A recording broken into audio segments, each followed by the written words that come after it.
Bonjour à tous et bienvenue sur votre chaîne de podcast Interaction qui valorise les projets innovants de nos collaborateurs. Chaque mois, nous vous présentons en vidéo un axe stratégique d'interaction de notre projet d'établissement 2024-2029 et à travers les podcasts, partons à la rencontre des acteurs qui font vivre ces axes au cœur de leur projet. Aujourd'hui, Guillemette Spido, directrice générale adjointe, nous présente le projet des Chartriers. Un symbole fort de l'intégration ville-hôpital promu au niveau national. De l'hospice au futur pôle médical, les Chartriers illustre l'implication et la volonté de notre établissement dans les démarches d'aller vers la population en proposant un lieu de soins et de prévention au cœur du centre-ville de Valenciennes. Pour commencer, pouvez-vous nous présenter le projet des Chartriers ?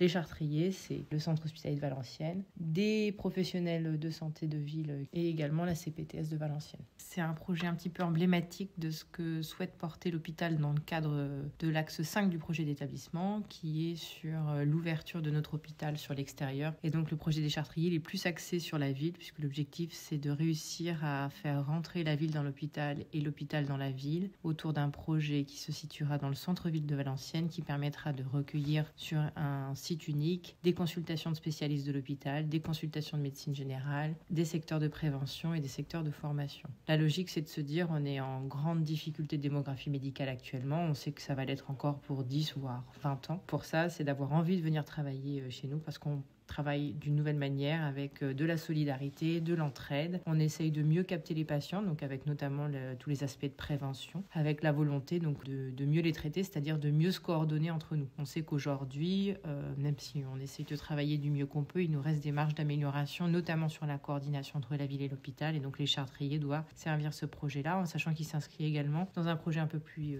large. L'objectif, c'est aussi de sortir du centre-ville et d'avoir des antennes relais sur des territoires un peu plus défavorisés où on a encore moins de démographie médicale et paramédicale. Et on pourrait aller mettre des consultations avancées de médecine générale pour des patients qui n'ont pas de médecin traitant, des consultations de dermatologie par exemple pour des populations qui n'ont accès à aucun dermatologue, pour des consultations de psychiatrie, des consultations de rhumatologie. Donc je sais qu'aujourd'hui ça peut faire peur à tout le monde. On se dit on n'a pas ces professions médicales là actuellement. L'objectif c'est vraiment de se dire avec ce projet-là on souhaite inverser la tendance et faire en sorte que il y a des gens qui ont envie de venir s'installer à Valenciennes pour participer à ce projet-là.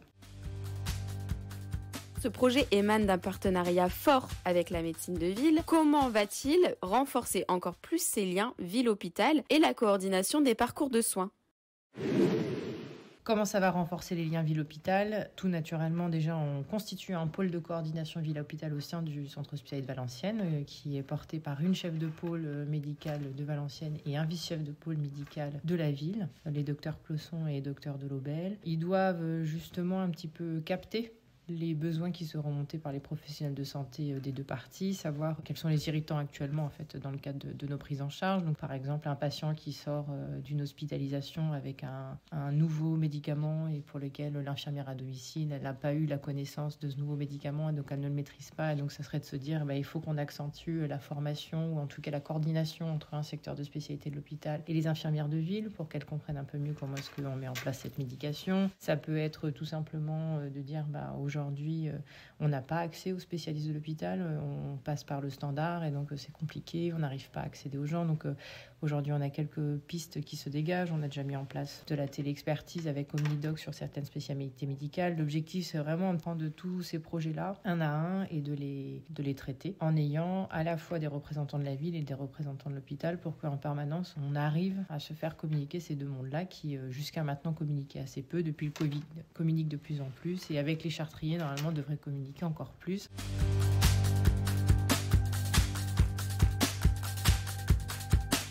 Et pour la population, qu'est-ce que ce nouveau centre de soins et de prévention va apporter ?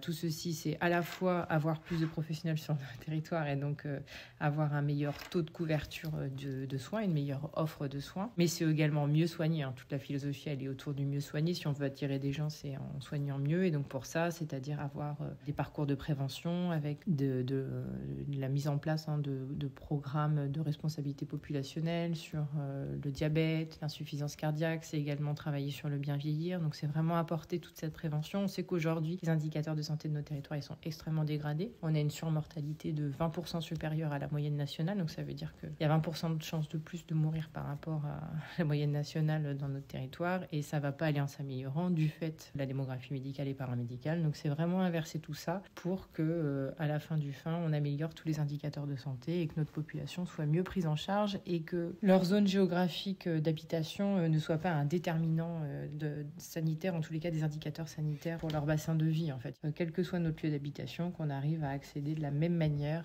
à des soins de qualité, coordonnés, qui permettent à tous de vivre en meilleure santé.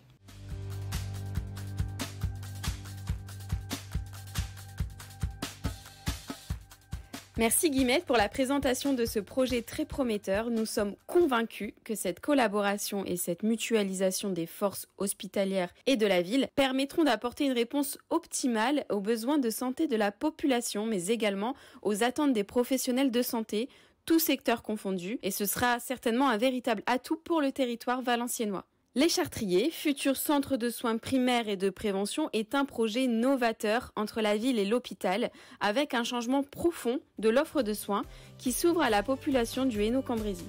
Ce projet ambitieux peut être, je pense, résumé en 3 mots: modernité, fonctionnalité et fluidité. Merci pour votre écoute, vos actions et votre engagement quotidien. À très vite.